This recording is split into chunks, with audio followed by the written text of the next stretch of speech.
Bonjour à tous, c'est Don Jacquet qui vous présente le 1093e JJDA depuis le début de l'histoire de l'humanité. Alors aujourd'hui, j'ai pas mal d'invités, j'en ai même 3 d'ailleurs. Les premiers viendront dans quelques instants. Il s'agit donc de Jean Védely des Pirates et de Vic Laurence des Vautours qui font un concert demain. Non, c'est pas encore à toi, Jean, je t'annonce. Qui font un concert demain le 5 mai au Petit Journal, c'est ça Montparnasse? Voilà, applaudissements s'il vous plaît. Rock des années 60, les Vautours, les Pirates. Pour les plus jeunes d'entre vous, ils vont tout expliquer. Hein. Ouais. Juste après eux, il y aura le critique gastronomique mondialement connu qui sort un guide tous les ans. C'est Gilles Pudlowski. C'est donc le Pudlo 2015. Voilà, en vente libre. Et juste après la pub, il y aura la divine chanteuse Magali Ripoll qui viendra donc pour les vendredis de Magali on stage, tous les vendredis, voilà. La prochaine, c'est donc le 29 mai.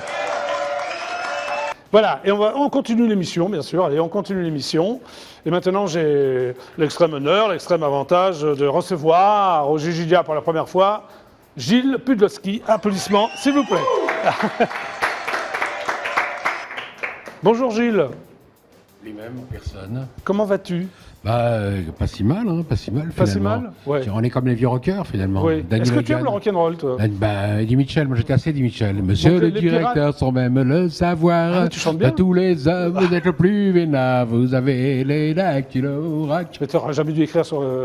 J'aurais dû faire, c'est une erreur. Tu aurais pu faire chanteur de rock, pourquoi tu... Parce qu'on m'a obligé, c'est Christian Millot m'a dit un jour... Oui, alors Christian Millot m'a dit un jour, dans ce métier, les gens savent soit manger, soit écrire. Toi, tu sais faire les deux? Rarement les deux, parfois aucun des deux. Oui. Si vous savez faire les deux, vous êtes sûr de réussir. Voilà, donc... C'était il y a 35 ans. Voilà. Raison, donc non voilà, j'ai continué. Voilà, ok.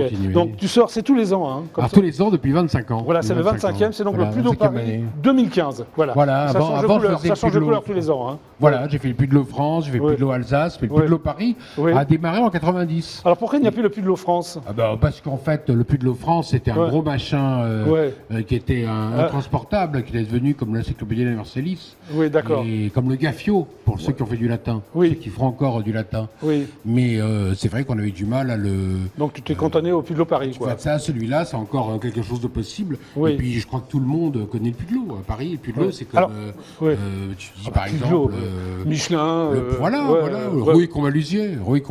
La gare des Michards ou... Absolument, la gare des Michards, très bien. Hein, Arpin-Chatrian. Oui, également. Voilà. Alors comment tu as fait pour passer de la licence d'histoire au Lièvre à la Royale, Gilles? En passant par Sciences Po. Parce qu'on dit toujours que Sciences Po mène à tout. Tu as fait Sciences Po. Condition de sortir, j'ai fait Sciences Po. J'ai fait un gros études de Sciences Po. Et ensuite, j'ai pas trouvé de boulot parce qu'on m'a dit vous avez trop de diplômes. Ah, tu étais trop diplômé. Trop de diplômes, donc j'ai fait des paquets chez Schlumberger. Mon premier boulot dont je ne parle jamais à personne, mais ça reste entre nous. Comme personne, de toute façon, regarde cette émission. Ah, ils sont 50 millions, quand même. C'est tout, on s'en fiche complètement. De toute façon, entre alors nous. qu'est-ce que tu as fait comme premier boulot? Donc...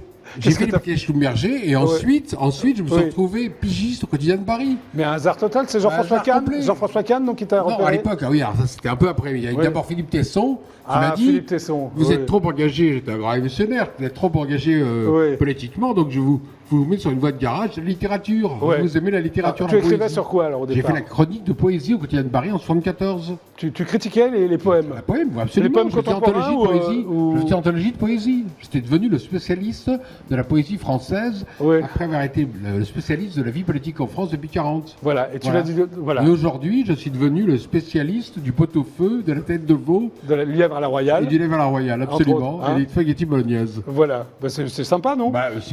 Tous mes copains me disent mais comment t'as fait ça? Mais justement, c'est la question que je te pose. J'ai un copain qui est encadré, qui a 4 ans de moins que moi, qui a fait Sciences Po avec moi. François Hollande, tu l'as connu? Réussi de Sciences Po. Tu l'as connu? Je l'ai pas connu, je l'ai bien connu, mais lui a eu la chance de me connaître. Et un jour, c'est vrai qu'il a eu la chance de te connaître. J'ai signé mon guide Pudlo France en 2008, c'est facile, et lui était en creux de la vague. Et il était maire de Tulle, et il arrive à mon stand. Et il me dit, t'as bien réussi depuis Sciences Po. Et puis, effectivement, lui, il s'emmerdait parce que, comme un rat mort, il était maire de Tulle, quoi. Il était en 2008, il était dans les choux, si on peut dire. Et moi, j'étais dans la choucroute. Voilà. Donc, il préférait. Il m'a dit, t'es formidable, voilà. Alors, est-ce que ça fait longtemps que tu es un gourmet? Ça fait depuis que je suis tout petit. J'ai eu la chance d'avoir un papa gourmet. Tu es lorrain? Non, tu es dans Lorraine. Lorrain, donc j'aime le lard. Voilà. Oui. Et c'est pas cachère le lard, je comprends pas. C'est pas cachère, mais j'ai plein d'identités. Donc, mais comme j'ai un copain qui me dit toujours c'est meilleur parce que c'est péché. Oui, d'accord. C'est un copain séfarade entre nous. Bon. Mais mon père, mon père avait beaucoup de métiers. Mais les derniers métiers de mon père, c'était les salaisons. Les salaisons. D'accord. Lorsque on allait au restaurant, j'avais 10 ans, il m'a emmené au Gourmet sans chiquet à Metz, qui avait l'étoile.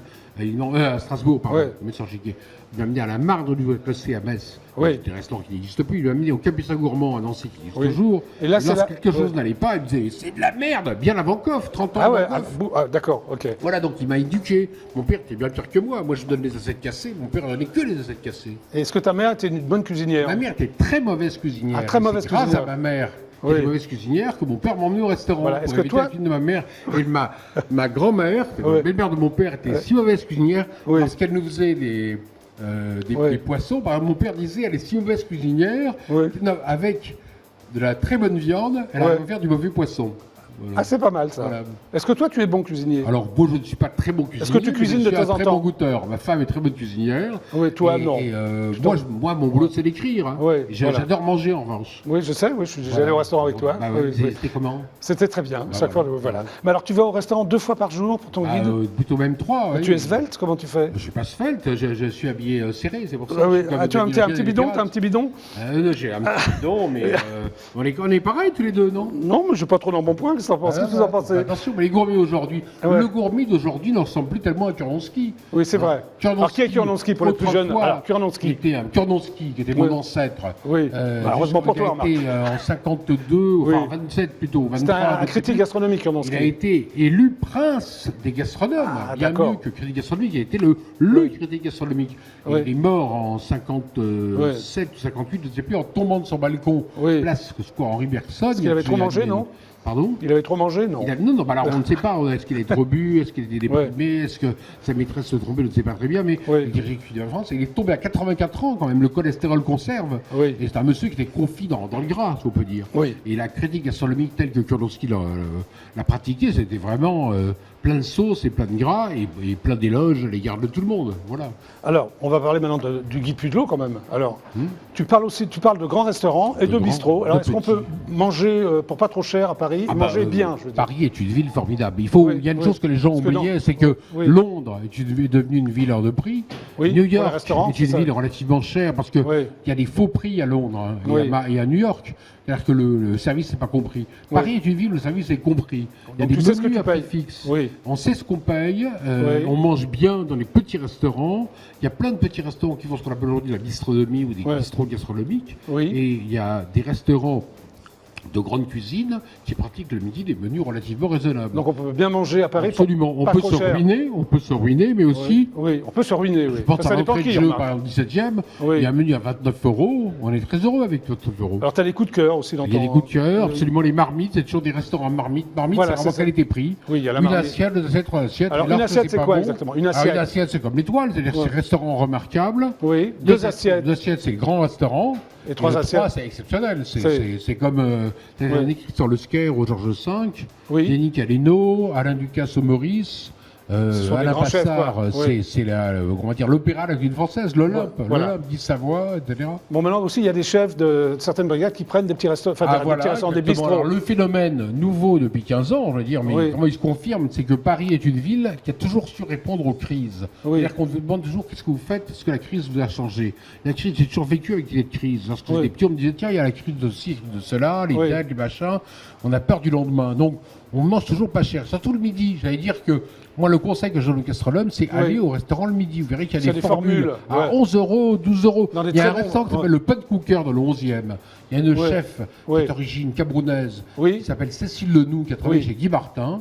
Elle fait un petit menu à 11,50 €. C'est incroyable, c'est très très bon. Les serviettes sont en papier, le service n'est pas formidable, le décor n'est pas génial, mais 11,50 € pour manger une dorade poêlée avec les légumes croquants du jour. J'en ai l'eau à la bouche. C'est formidable. En plus, elle fait le mousse au chocolat comme votre grand-mère en faisait.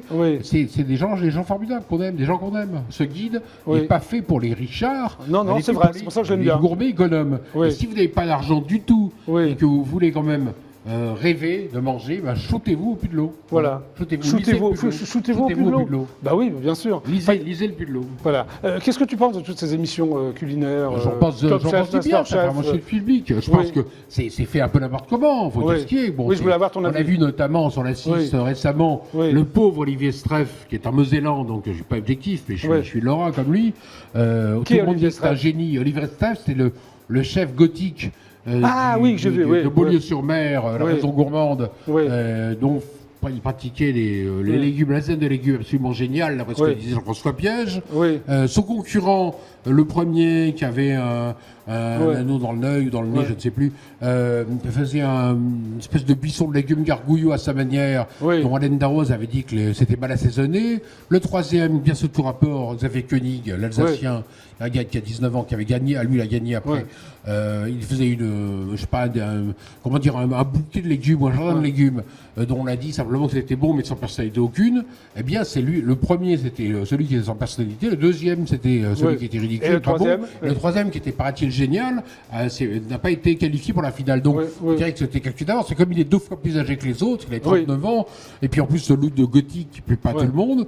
Je pense que cette émission prouve que, par A plus B, que la gastronomie, c'est une manière de se foutre de la gueule du monde, quoi. Mais en même temps, c'est sympathique, parce que ceux qui autrefois rêvaient d'être Danny Logan, d'être Eddie Mitchell, d'être John Hallyday, ou d'être Juste Fontaine, Raymond Coppa, on parle football là, Zidane, voilà. Non, mais ou un rocker, soit rocker, soit champion de foot. Eh bien, aujourd'hui, les jeunes ont envie d'être Ducasse, Passard, Bocuse, Cyril Lignac.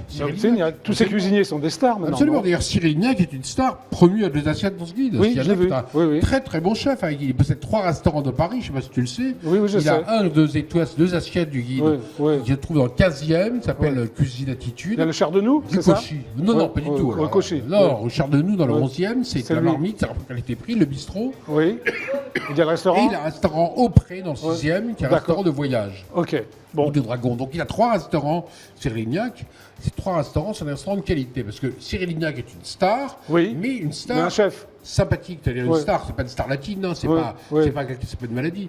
C'est pas un garçon. C'est pas une maladie, Mais en revanche, c'est un garçon qui a beaucoup de talent, qui a beaucoup de punch et qui a des bases formidables parce qu'il a appris chez Alain Passard, chez les Frères Pourcel. Donc c'est pas il fait pas du schmilblick et du Scooby-Doo. Alors quand tu vas au restaurant, tu goûtes combien de plats?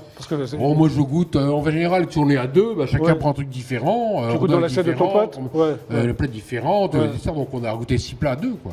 Le problème, c'est que tu es connu, donc est-ce qu'un bon chef. Je suis connu. Est-ce qu'un mauvais chef peut devenir un bon chef quand il te voit, par exemple? Mais ils vont pas acheter du frais, alors s'il faut du congelé. Est-ce que tu as le droit à des assiettes en plus parce que tu es Gilles Pudlowski ou non? Sûrement. Bah oui, Lignac, hier soir, il m'a rajouté une assiette. Mais si c'est bon, comme dirait l'autre, si 2 assiettes sont bonnes, la 3e sera bonne également. Voilà. Si c'est mauvais, c'est mauvais, quoi. Voilà. C'est sûr que j'aurai une meilleure place que les autres. Oui.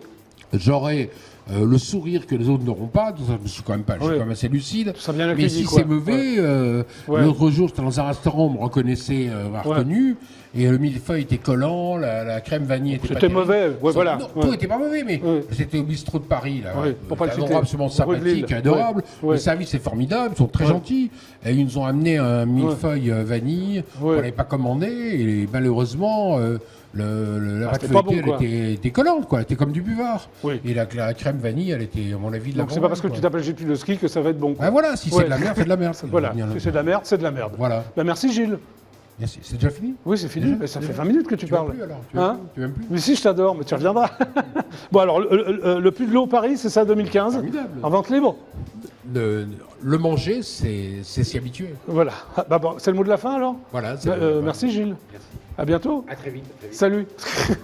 C'était donc Gilles Pudlowski, applaudissements s'il vous plaît.